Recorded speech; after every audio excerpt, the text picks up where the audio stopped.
Hey everyone, this is Tim from Your Six Studios. Today in this video, I'm going to show you how to connect a PS5 controller to your Google TV device. So what we want to do is just go on over to settings right here, and then scroll on down until we get to remotes and accessories, and go to where it says pair remote or accessories. Now once you get to the screen, place your PS5 controller into the Bluetooth pairing mode, and then you should be able to connect it. So to place your PS5 controller into the Bluetooth pairing mode, it's very simple. Just make sure the controller is turned off. So hold down the PlayStation button right here for about 10 seconds, and if any lights are blinking or anything like that, it will manually turn off the controller. Then go to the share button and the PlayStation button when it's turned off, and press both of these down at the same time.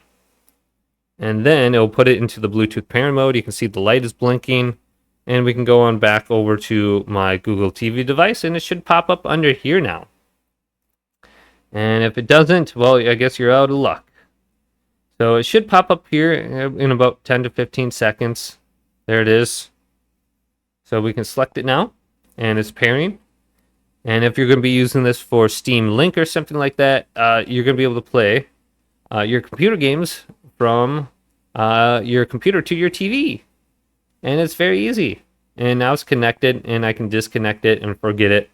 So you can have your PS5 controller paired up to, I think, like 4 different devices now, and you can switch back and forth.